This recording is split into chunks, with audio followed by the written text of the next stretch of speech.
Hello, everyone, and welcome to We Know You Know, a podcast about Psych. Today, we watched season one, episode one, and now we want to talk about it. You might be asking yourself why we're here, and we probably should introduce ourselves as well. My name is Barb, And my name is Matthew. and we are just fans of Psych, and that's why we're here. Yep, we're here to talk about a show that we love. Psych has been a big part of our lives, and it's a staple of our family. I've been watching it forever since it came out, rewatching it, talking about it, making jokes about it. We love it. And yeah, we just wanted to talk about it some more with other people who also love it. This episode, the title is just Pilot. It aired in 2006 on July 7th. It was written by Steve Franks and directed by Michael Engler. At the time, Steve Franks was popular for writing the movie Big Daddy in 1999, which starred Adam Sandler and was a huge hit. After he pitched Big Daddy and it was received so well, Steve Franks was asked to create 5 TV shows, and Psych was one of them, and it didn't do anything for a long time. I found this interesting when I researched it. Didn't do anything for a long time, kinda set in the drawer for years sorta thing.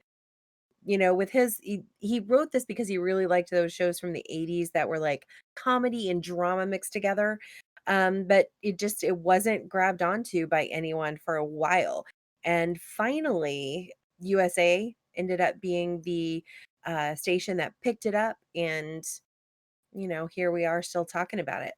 Yeah, Psych was the highest rated premiere for a basic cable series and the most watched pilot on the USA Network at the time. I watched it ever since that very first episode, sitting in my living room, loved it from day 1. So, Barb, why don't you give us an explanation and break down the episode? What's this episode about? All right. In this episode, we are going to learn about most of the main characters on the show, but primarily the main character, Sean Spencer, and his best friend, Burton Guster, otherwise known as Gus. Sean is a hyper observant, highly intelligent character who notices everything. This is the episode that really sets the stage for the series. Sean is on a date and he sees the news. Based on the news report, he solves the case and calls the Santa Barbara Police Department. When he goes in to pick up his reward money for solving this case for them, he finds that they're looking at him as a suspect.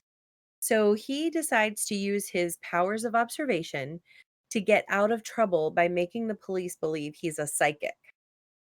The chief of police gives him an opportunity to prove it by helping them solve a high profile kidnapping case. Along the way, you're going to meet Sean's dad and several other pivotal characters, and we'll learn just how good Sean's abilities are as he solves the case. Now, I hate to be that guy, especially for the first episode of the podcast, but I don't like this episode.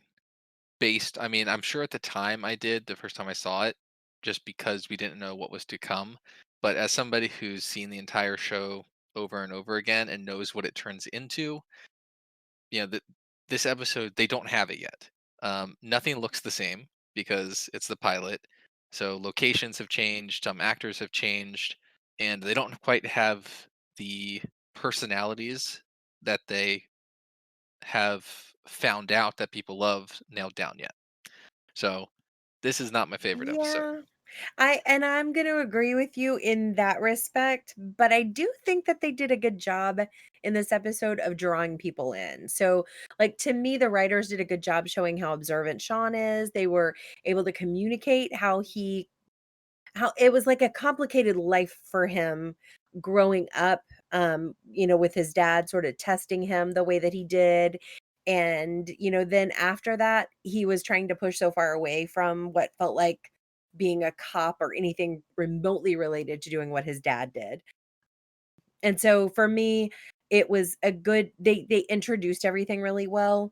So putting the plot aside, which I will agree with you was pretty weak compared to what they were capable of in the future. But I think that this episode really was one of those where like you have to sort of take the plot out of it a little bit and just look at the characters and how they're trying to introduce everybody. Yeah, what they're So setting up. Yeah, so I knew when I watched the pilot that there was a lot of story to tell moving forward, and so even though the plot wasn't my favorite, I still loved the premise of it, and I knew I wanted to keep watching because it was really engaging. You had, like, the sarcasm and the bonded relationships and, I mean, and a few, like, oddball things put in there as well. It was just for me, it was just so fun and such a great idea that I needed to know more. Yeah, they sold the tone of the show Yeah, properly, as well as the character development from the setup.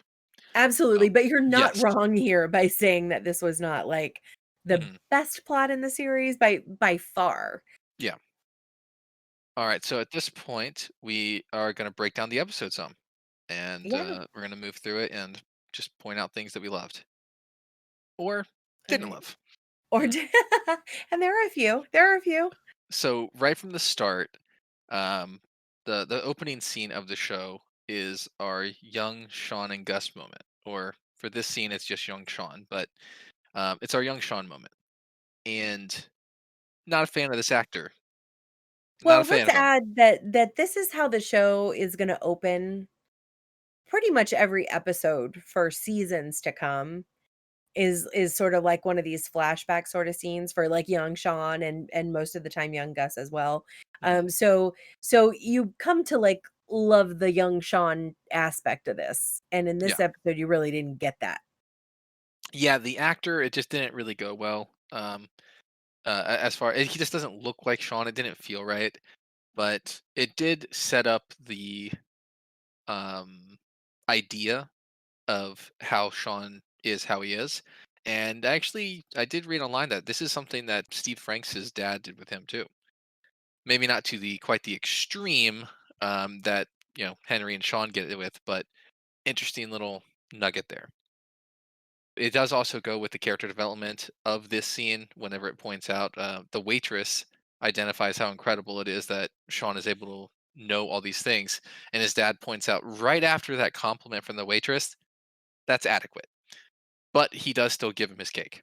So you win some, you lose some, Well, it just shows you, like, Sean just feels like he's probably been trying all of his life to and live up can to the never win. expectations of his dad, and he never can win. He can't nothing that he's gonna do is enough, and, that's why he is who he is. hmm the next scene it goes to is Sean is hooking up with a waitress, and she identifies the place as his apartment. I did also note that on Amazon, when it identifies the roles with the actors, it just identifies hot waitress. Interesting, but yeah, It's a great character name, right? Hot yeah, waitress. whenever we heard that this was Sean's apartment, one thing that you'll know if you've seen the show already is that you don't often see where Sean lives. It's this mythical place that doesn't really seem to exist. You've seen it, I think, two times, not including when he lives with somebody else in the entire show. Well, oddly enough, though, as you're watching the show, it it takes you doing something like this and really kinda looking at everything about it to really care. Like, you're so into what he's doing that it doesn't really I don't know, it was not something that I ever thought, "Well, why don't they ever show Sean's apartment?" It wasn't really like for me, I didn't care. Yeah, I didn't really think about it until she said it. And then I was like, Mhm. "Oh." So I paused it and I was like, "What does Sean's apartment look like?" And I was looking around and they really don't they didn't quite have it down yet for what the character was in the pilot. As obnoxious as that is for me to say, in the first episode they didn't identify the character, but like his apartment is this random assortment of just objects that makes no sense. Like there's a surfboard, a chessboard, vintage cameras, a bongo, a record player. Like none of this stuff he ever uses throughout the entire show. Well, Or but shows maybe any it interest in. speaks to his past though, because, like, you do learn a little bit later that he, like, bounced from, like, certain That's jobs true. and things like that, so maybe it speaks to his past, like, he He's like, trying a he bunch of was, like, stuff. tried everything he could do to get away from what he was trying to do what he ultimately is gonna do. That's a valid point. That is a valid point. That does actually make some sense. After this scene, it opens up into the opening screen with Psych in the atrocious blue letters, which The blue was so bad. It was so so bad. bad. It switches to green at some point over the next few episodes. Hopefully episode 2, because I hate seeing the blue Psych emblem. But yeah, so that does get switched, thankfully. That was one of those Mhm. good moments that are or good changes that we came across. So there is a scene next when he's in the police station. Sean goes down there to get his reward money, and they end up interrogating him, thinking that he has something to do with it because the guy that he pointed out has an accomplice. They do mention during the interrogation that he stole a car before, and Sean's like, "It happened when I was 18, and my dad did it to teach me a lesson." People who've seen the show should know or should remember that in a future episode, we do actually get to see this flashback and we get more explanation on what happened in this scene. I thought that was an interesting thing. One thing that I also thought of, the logical part of my brain was how this whole thing even started. So when he's interrogated right before he says, I got the information because I'm a psychic. He could have just said, I was watching the news, I was reading body language, I was using deductive reasoning, and that's how I came up with it. I most likely have a alibi for that night. He could have logically and normally got out of this, most likely, and I think that it was an odd choice to say I'm a psychic. I'm glad he did because now we have the show. But I don't know. I was thinking about it more, and I think that he did that, and like it logically would make sense because he chose the fun route. He could have said that, but that would have been boring. He chose to be silly. He chose to be funny, Which and is say that he's a Sean. psychic. Right. It's whenever I questioned it, I talked myself out of it. So I'm not mad at it. I don't have a problem with him saying he's a psychic in this scene instead of just explaining it logically. I don't either, and I gotta think that some a subconscious sorta level on some subconscious level, maybe he was looking at this like an opportunity to maybe do something that he's always known how to do, Could be. but he could do it in a more unconventional way that didn't make his dad so happy, you know what I mean? Right. It He was didn't become a still detective. right, it was still using the skills that he knew that he had, but not, going through the police academy and Not as becoming, serious and official. right, and also not following in his dad's footsteps That's true. because he didn't wanna do that. Hmm. That's a But valid point. yeah. Also in this scene, the date that Buzz gives for his wedding is actually Dule Hill's real life birthday, May 3rd. Oh, fun trivia. Also based on this scene, Lassie, Lassiter. I don't like him. There's a subtlety to his character where he is like a hard ass, but also likable.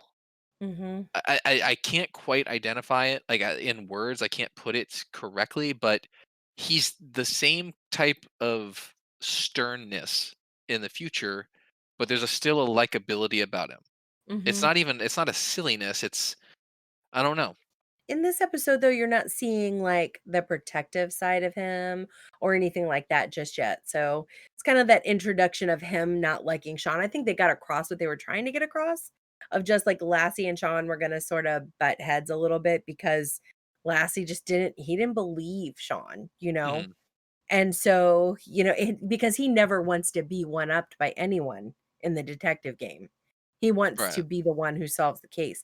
So having that new competition just did not rub him the right way. Especially by somebody who doesn't appear to try as hard as he does. Like, he's Right. put a lot of work into it, doing Mhm. everything he does, and yeah, and he just kinda stumbles in and figures it out. That probably irks him. And there's also the element he's super serious about police work, and Sean is sort of like devil may care attitude, like whatever. He doesn't like that he doesn't take it seriously. So the two of them just going in, now they're gonna just butt heads. It's not gonna be pretty. But Sean also or Lassie also gets really protective of the people around him. So, there's better things to come from him, So for sure. after the psychic revelation that we get, Sean is released and given his reward money. And as he's leaving, the we are introduced to Chief Vic, who is the interim chief of the SBPD, and she is actually real life Preggers at this time. That baby Very, bump is very pregnant. a legitimate baby, and the timeline between the pilot and the other episodes is skewed. So she actually had her baby, I think, a couple months after this was filmed, and she had to wear a fake baby bump in the following episodes to time it out correctly, even though she already had her baby. Thought is another interesting fun fact for the episode. So after this scene, when Sean leaves the police station, he's been brought on to the case to find the McCallum kid. He goes by and finds his buddy Gus, who's played by Dule Hill, 'Cause what do you do when you've done something like that, right? What's the first thing you're gonna do? You gotta get your best friend involved. of You can't course. go at this alone. You're a superhero, you need a sidekick. He had to. And we find out that Sean and Gus have been friends for years.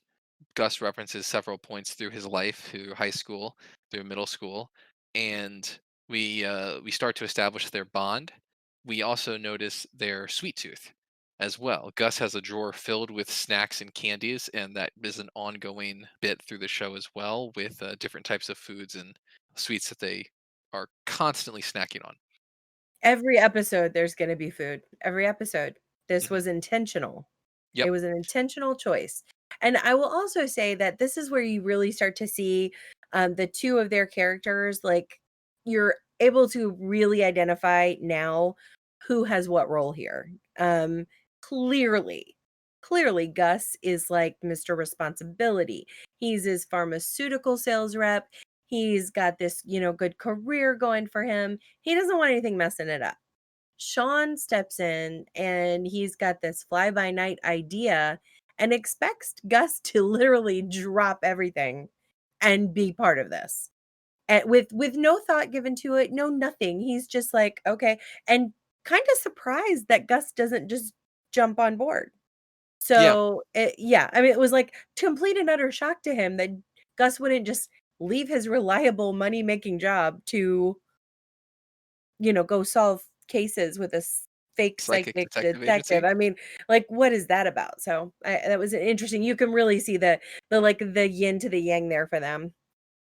It also should be noted that Gus is played by Dule Hill, and he left a reoccurring role, like a persistent character on The West Wing, a TV show, because he wanted to play this. He played Charlie Young on that show, and I've never seen it, but I'm sure that he was fantastic on it, but liked it even more that he left a show to do this show. And not just any show, he left a show that was winning, like, Emmy after Emmy after Emmy Mhm. to do Like, this. he saw a chance to do something where he was the lead on his own, and he took it, and he left, like, the safety of being a supporting cast. So, I like that. I thought that was cool. After this scene, Gus is on board, and he comes along with Sean, and they go to the McCallum home to do their interview, to, snoop around and try and solve this case. At this point, we are introduced to Katerina McCallum, and she was initially supposed to be a long-term love interest for Sean, and that changed after episode 1. I'm glad that they didn't do that. I mean, I'm assuming it wasn't supposed to be right away. I feel like it's probably something that would have come back up in a few episodes maybe, but I don't really like her. I don't I know, don't maybe either. She's I not think very it's likable. I think it's because of her, like, status too, like, I don't know, I can't see Sean with a really important political, like, person like that, like a really renowned family. It seems like it would be weird. I don't know. I'm glad that it didn't happen. It just doesn't feel right. So, I also think it was just too early to even explore that. I think it was important for him to look at this point like he didn't want something steady or long term with someone. I think that Yeah. that character part about him was that he didn't wanna commit to anything, Yeah, whether that's it a was good a point. female or a job or anything, like, he just didn't need to commit. So Mhm. I don't know, I think it was just way too early in the series for him to have any sort of real love interest. I just yeah, too Now, early. based on context, I'm assuming that was, like, right in the beginning. Like, "Oh, we have this, Katarina girl. What if Sean and her have a thing in the future? No, let's not do that," because with her dad being who her dad is at the end of this episode, it might be kind of awkward. Right. Um, so, I don't know, I'm Right. assuming that was probably, like, right at the beginning when they were pitching ideas, but Yeah. still an The interesting piece. the plot definitely didn't lend itself to that. Yeah. We're about 21 minutes into the show right now, and we're at the point where Sean is being forced to sit down with a sketch artist. There's a really great moment that you see when Sean and Gus first walk into the house. And by the way, I'll add that it was very funny that Gus initially bought into going to do this because there were going to be forensic people there. He was going to bring his little forensics case or his little pharmaceutical case, and the forensics people were going to be there. That was all it took to sell him. So they get into the house, and right away Lassiter looks at them and Gus starts to freak out. He's like, "He knows. He knows." This is when Sean pulls them aside, or pulls him aside anyway, pulls Gus aside, and he says to him, "The only way that they're ever gonna know that I'm not really a psychic is if I tell them. And I can promise you that's the one thing I'll never do." And that right there also really, really great statement to make in the first episode of this. And it's true. Nobody can prove he's not a psychic. The only way they would ever know is if he actually owned up to it. So it's a great premise. It's like, well, you know what? If you don't tell, I'm not going to tell. Like I'm not telling anyone I'm not a psychic. So keep your mouth shut and we're good. Nobody has to know. So I thought it was a great moment. Yes, that is true. I do like that they did that. It did kind of deflate, I guess, for Gus at least, the built up worry. And I would imagine it let him calm down a little bit. Yeah, there really is no way for them to prove it, at least legally. I mean, they could always just stop using them if they didn't really think so. But as far as them getting in trouble, there really is no way for them to prove that. Beside that, Yeah. And with Gus's personality, he was anxious. He was anxious. hmm It was coming through. Anyway, well, back on to Gus again. This next scene is when Sean is forced to sit down with a sketch artist, even though he has no idea who he's supposed to sketch. And based off his previous encounter with Katerina, he gets this incredibly stupid idea to have the sketch artist draw Katerina's boyfriend based off of a photo that's about a foot and a half away from the sketch artist.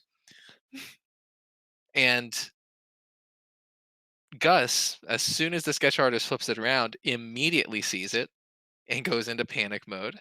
The look on his face is as Gus fantastic. does. Gus hmm Gus frequently goes into panic mode. But Gus, we see the part of him that comes out when he's a good friend. Yep. We see this. 21 minutes, 55 seconds. Gus swipes that picture off the table and puts it under his jacket so fast so nobody will see it and notice. While everybody's freaking out about I think it's Bill, how the sketch artist drew Bill, and everybody's freaking out. Gus is able to swipe it so nobody sees, rather smoothly, I might add. He just really quickly like gets that in the jacket. This scene also ties back into the beginning of the show with the young Sean scene, and Katerina knows that a beanie is a cap and not a hat. She states it here, plain and simple. Let's explain though, in the beginning, for those of you who didn't see it, young Sean is asked by Henry, his dad, he tells him, close your eyes and how many hats are in the room." And he has to go around, and one of his answers was because, his dad says, "Well, what about the guy with the beanie on?" And he says, "A beanie's a cap, not a hat." So Katerina here is saying it's not a hat, it's a cap. Is a little bit of a full circle moment, kind of a funny thing to catch there, but it's just the way the writers work, and you gotta love it. Mhm. Yeah. I liked it, and I thought it was an interesting scene, especially since I loved that quote in the beginning of the show. After Sean and Gus are yeeted out of the McCallum house, we show up at Gus's apartment.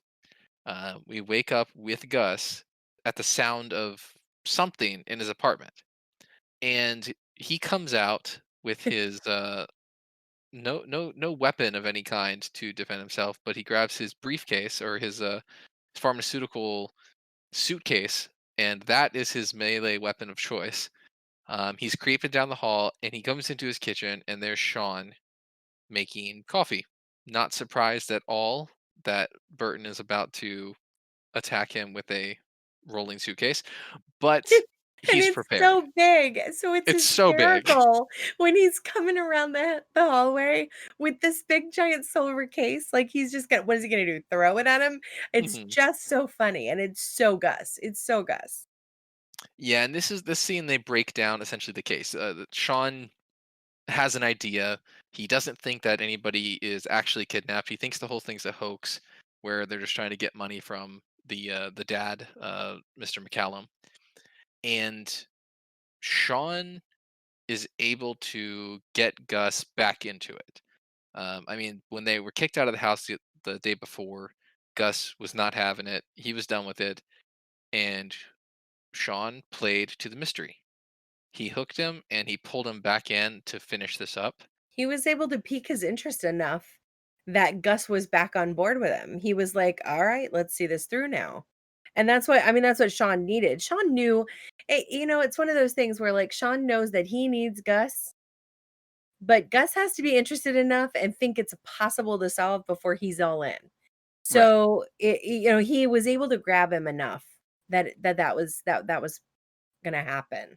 Yeah, before that, I guess he probably didn't think that there was any possibility that they would actually solve this case before the police, with them not being police officers. So, this scene is also where we get the first ever pineapple scene.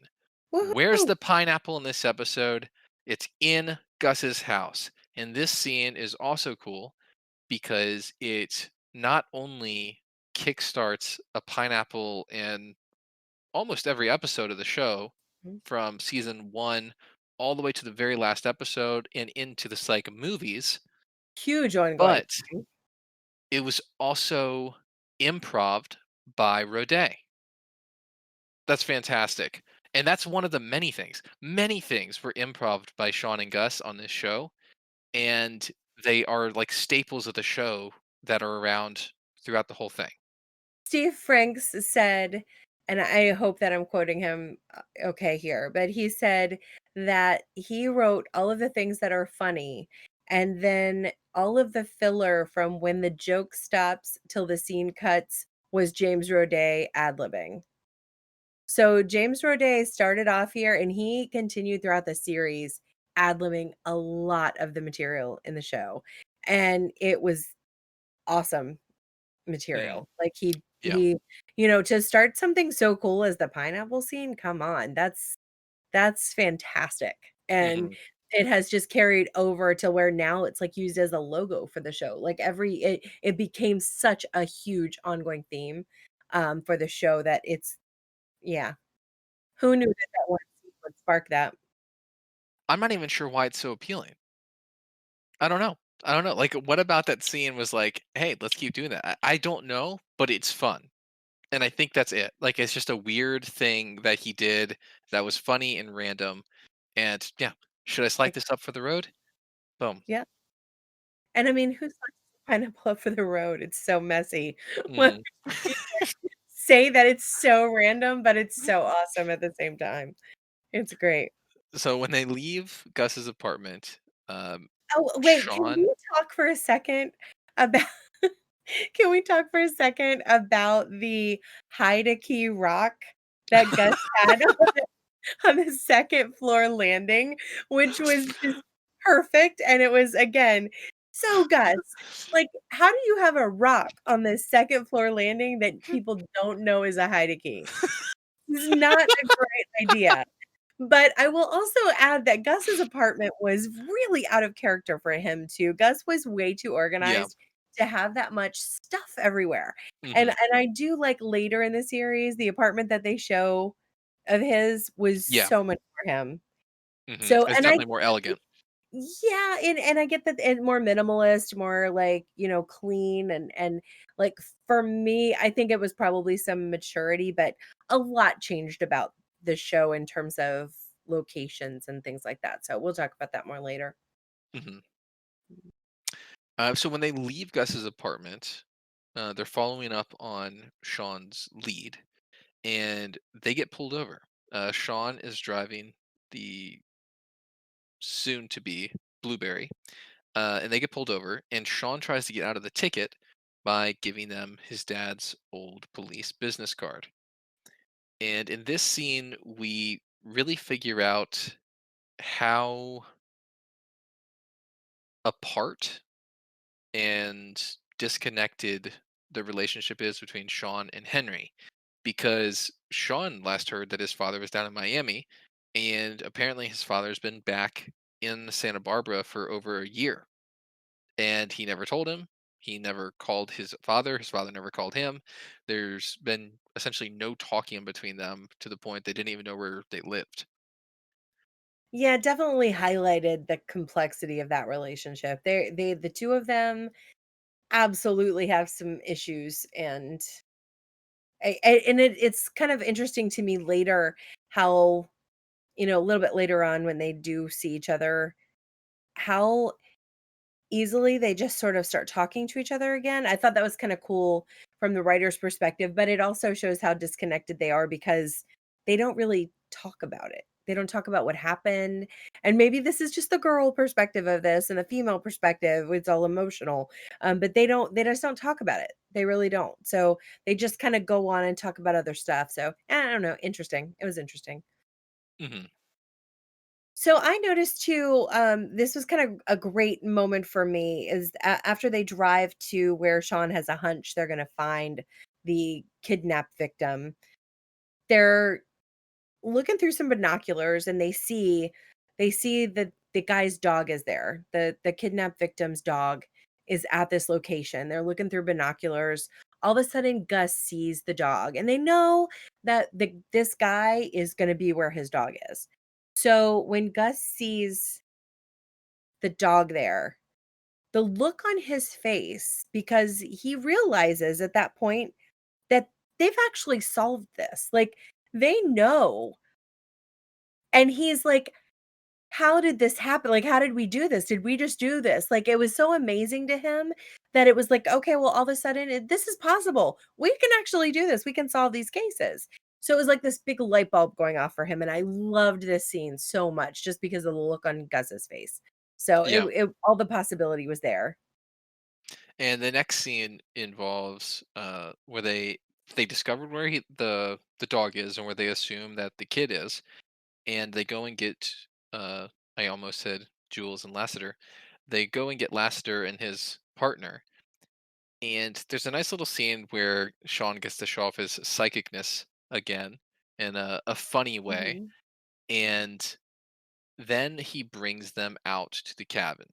When Gus let's just preface it by saying when Gus was so excited about that, he immediately wanted to call the police, and this is where Sean comes in with his idea of like, "No, it can't be that easy. We're not gonna just call the police. I've gotta make this into something. I gotta go down there and have, like, some sort of psychic vision so that we can follow through with this whole psychic thing as well. We've gotta do that." So that's when they, start to, bring the police to the cabin. Hmm. And when they get out there, they get the whole SWAT team out there.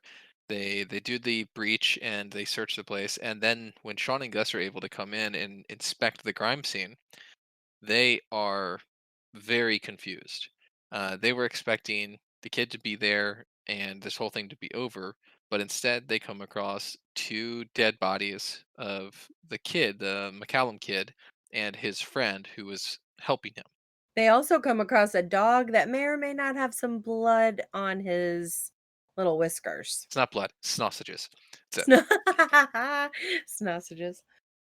Alright, so when they walk in and see this kinda horrific scene of these 2 dead bodies laying there, I love how Gus leaves and he is screaming like a girl and running from that crime scene.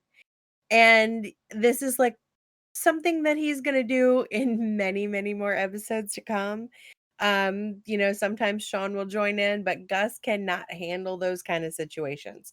He runs. It's hysterical. This is probably like one of my second favorite things about Gus. I can't wait for one of my favorite traits for Gus to come up in an episode in the future.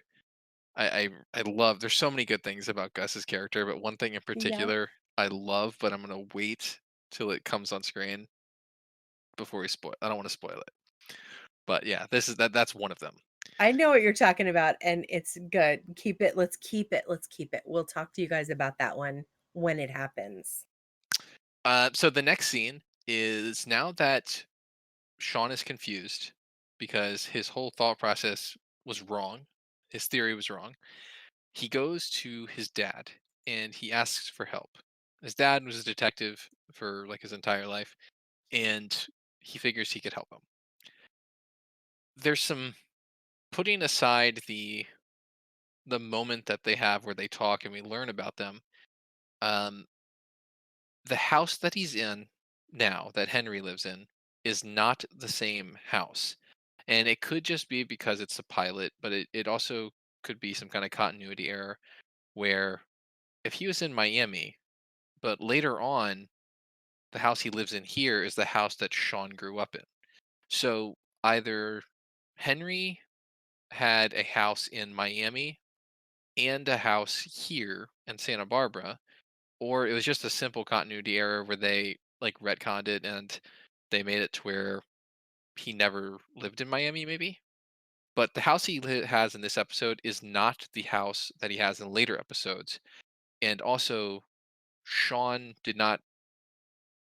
I don't know. Sean was supposed to have grown up in this house, but he didn't. So Well, I possible mean, continuity error. That's all. there's a Continuity error. lot of times, like oftentimes in episodes or in pilot episodes of shows, this is what happens. So wherever they're originally shooting a pilot is probably not going to be where they're shooting the rest of the series. They're gonna wait until after it gets picked up, by a network or by after it goes through the test groups and gets picked up by someone, before they're going to secure, like, serious locations for things for long periods of time. So, if they, shot this maybe in California and then, like, actually shot the show in Vancouver, then they wouldn't have had those same places available to them. So that happens a lot in pilots versus the rest of the series. I can think of just one off the top of my head, like The Nanny started in a completely different house than the whole series took place in. So it's the same kind of thing here. I think is what was going on there, um, in terms of the house and everything. But it's definitely a different house. Hmm. Definitely. Yeah. On that same note, they actually decided. Steve Franks decided the show should be taking place in Santa Barbara when he went there on his honeymoon. The initial episodes were filmed in British Columbia. The next scene that we see is a little moment between Lucinda, Lassiter's partner, and Sean. This scene, actually, to my knowledge, was only available in the international version of the show. Did have a separate one that did not include this scene. So, but this was the only one that I've ever seen. So I don't know. This is the one that was on the discs too. So that might Mhm. be. Uh, I don't know. That might be something that's weird. I've never seen the non-international version. Then I guess. But this scene I thought was interesting because it's a shooting range scene. It's one of the few times that we really see Sean with a gun, but he is a crack shot in the show. Amazing He's a shot. perfect shot. Another thing that was in here is that it doesn't look like he's wearing any ear protection. Lucinda's got ears on, and Sean, I think, has safety glasses on, but no ear protection. So, interesting little possible film error. Next, after Sean talks to his dad and his dad gives him the little words of wisdom, he had said to him at lunch, he said, "You know what? They went to lunch together when Sean asked him for help, and he says to him, "You're missing something. You need to look at these people again." So finally Sean looks at it, and They go back to the McCallum house and talk to Mr. McCallum, and they notice that he has, like, a bandage on his wrist. So, a couple things happen here. First of all, I'm not so sure that Gus didn't excuse himself and go to the bathroom on purpose. He faked like he was sick. He was, Sean told him where the bathroom was. Still don't know if that was an intentional thing or it just sort of happened, but he found in there some medication that they would give to someone for dog bites. And so this is the first time you see, like, Gus use his pharmaceutical skills, and he'll do that again, to help solve the case. So it's kinda like he's showing how valuable he is as well. They wanted to, like, put that out there in this episode, but he definitely knows exactly what that medication is for, and that is what clues Sean in on, like, okay, he's got a dog bite on him. He was there at that house where those 2 guys were killed. So that's a kind of interesting thing that we see there. We also see 57 minutes and 55 seconds, Sean's first reveal, completely solving a murder case. And it's so dramatic and it's so Sean throwing himself on the ground, like the whole thing. And you see the chief kind of buys into it and she to question Lassiter wants no part of it, but I found it interesting that the chief went, "Huh, let's take a look here and let's see what's on this guy's wrist." And so he does solve the case, proves who it is. It all happens very dramatically. But maybe the best part of this happens after is he's gone to great length to get them to take a look at his wrist. And Mr. McCallum is fighting it, is fighting it, is fighting it. All of a sudden, the chief says, "Well, let's look at it." And Mr. McCallum confesses. And Sean's face, I don't know if you noticed this, Matt, but like Sean's face was almost, he almost looked as surprised as Lassiter, who was standing right beside him in this scene when he went, wait, it was like he was going, wait a minute, it worked. It got Mhm, him to talk about it. It worked. It was great. It was a great reaction to what was happening in the scene. I mhm. loved that. Yeah. Yeah, he was just as surprised that they were able to do it Oh, yeah. as It was like smoothly. it worked. Mhm, Yep.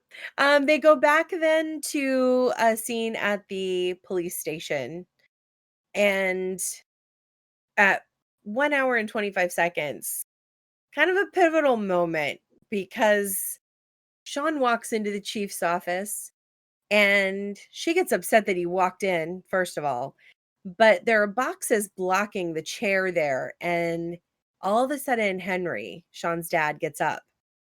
And all you can think is, "Oh, no, he's just blown it. He's just blown it for Sean. He's told that he does not have these abilities." And then he leaves, and the chief tells Sean basically that Henry confirmed that he has psychic abilities. So it was kind of a surprise moment. Not an expected moment. I didn't expect that scene to be there. But I'm glad they did because again, see a little piece of Henry believing in his kid. yeah. Yeah, I definitely think and I don't know, this is also when I noticed the the looks on Henry's face, like, it was a good call with, was it uh, Corbin Burnson. Burnson? Burnson. Yeah, it Corbin it was a Burnson. good call for him, like, he looks so perfect, and they have really good chemistry, like, the look that he gives him when he walks past him, you know that there's gonna be, like, a follow-up talk where Hmm. they confirm stuff. So I do like that. That I think that was the first scene when I realized, like, I like him. Like, I like him. Like, Yeah. he's got his back. Like, even you weren't sure, but he's got his back, and I like that. Yeah, like maybe his methods of parenting weren't like the most traditional, but he was still parenting in the best way that he knew how. And he just wanted Sean to do well. That's all he Right. wanted. So and maybe there's a little bit of pride in him. We actually see in the next scene after the chief offers Sean another case. He walks outside and he's talking to Henry at the truck, and he looks down while Henry's putting his seatbelt on, and you can see the newspaper clipping about Sean solving that case. It's like local psychic solves case or something, and you can like, Sean knows in that moment his dad really is proud of him. He knows his abilities, and it's almost like they didn't even need to talk about the relationship after that, because he knew. He just knew how he felt about it, and he was finally had done something that his dad was proud of, but he did it in his own way. Right. So, it was kinda cool. Yeah, like, and for his dad, his dad, Henry, might be like, "It's not perfect, and it's not exactly how I imagined, but he's Uh-huh. doing something good." And he's So using what I taught him. right. I wasn't wrong. He's vindicated too. Right, and he can Mhm. take a little bit of credit for it at the same time, like, "You wouldn't be this way if I didn't do Yeah. that with you," you know? It's Mhm. kinda so perfect little moment there. But then, as they're leaving, yeah, Sean comes out, talks to him, sees the newspaper clippings, and as he's pulling away, another little interesting thing you see in the back is, in the background, coming out of the police station, they've got a like a Tupac lookalike coming down the steps. Just a It's weird awesome. little addition to the scene. So just an It's interesting. very psych. There's a weird thing you see at the end. It's up there for like a split second. Yeah, it's weird. Definitely. So after that, they go to well, Sean takes Gus to the new office that he has leased partially in Gus's name without telling him, and the name of their psychic detective agency is gonna be called Psych, and it's cute because I mean, Gus actually points out in the episode that this has such a double meaning, so it's either that you're psychic or that you're, fooling everybody and psyching them out. I mean, it just a really, really cool double meaning, and I love that they just actually pointed it out in the show. Psych, Um, as in gotcha. Like, it was perfect. It was perfect. why don't Um you just call it "We're fooling the police"? Like, Great line in the episode, perfect line. Um, and then at the end, one of my favorite things, it's the very last line of the show, of the episode, and they're getting in the car, and he tells him Sean tells Gus about the next case that they have that Chief Vic just gave them, and Gus, once again, just like he said in his office earlier, he says, "Just for today, right?" And Sean's like, "Yeah, just for today." It's like, it's not gonna be just for today. It was a great, really, really nice episode. in that same scene, there is a quote that I did love. Okay. It's when Sean tells him that he signed him up for a 6-month lease, and Gus is upset about that, and he's like, "Do you have a dental plan, 401k, anything, health benefits?" He's like, and then Sean goes, "No guaranteed money, but all guaranteed fun." And that's a perfect explanation of Sean and his responsibility, or his level of responsibility is he doesn't care as long as it's a good time. And that's Yep. what this show is about, is just having fun. Absolutely. I mean, during I had to say, like, during the madness of this past year and like the quarantine, I cannot tell you how many times I took Psych out and watched it. This Oh, show yeah. is just it's just good for making you happy, making you laugh, and like it's a great show, and it is about fun. So it's perfect. Definitely So perfect. 15 years, it's 15 years, right? Yeah. Yeah. Yeah, Well, 15 years later, mhm. how does the episode hold up? When you rewatched episode 1 today, an episode that posted in 2006, how do you feel about it? If you saw it today as like a new pilot, disregarding the camera quality, because it is a little fuzzy now compared to HD, but disregarding that, how does the show hold up for you? I have to say though, for me, that doesn't bother me. Now, this could be the old person in me talking. And when I 100%. say old people, I'm like 47. This is not I'm not like 75. Okay. But I will say for me, that's not such a huge deal. Like I just feel like this is a good classically good TV with a sarcastic spin. Like I love the sarcasm in it, but it's a good show that has great characters and good storylines, and I think it holds up. I feel like if I watched this as a pilot today, I would like it and be just as brought in as I was back in 2006. So, I don't think that this and I also like that all ages can watch this. It's not something I can't watch with younger people around. Like, I just love all of the elements of it, so I think it holds up really great. I really do think it holds up great. Do you what don't you think so?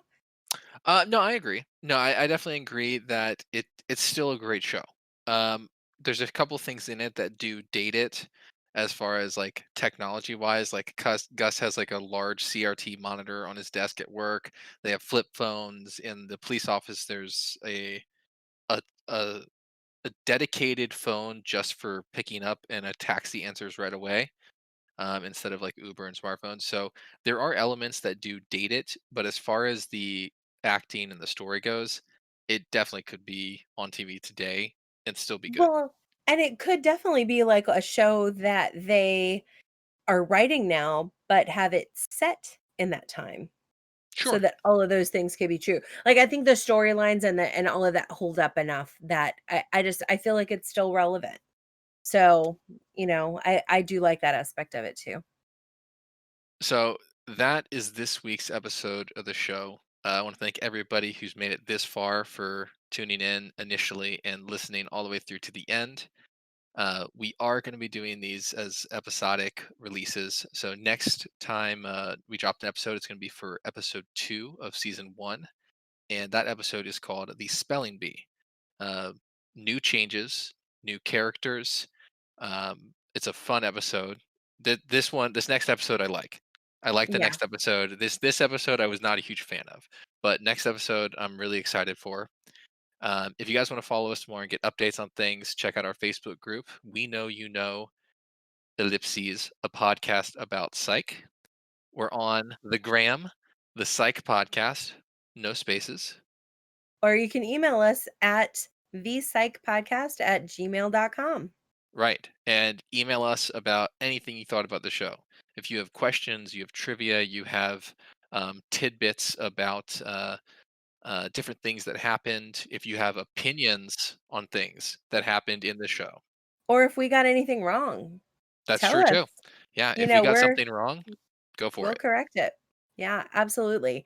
But thank you so much for listening, and we hope you come back and join us again. Yes, definitely. Thanks for listening.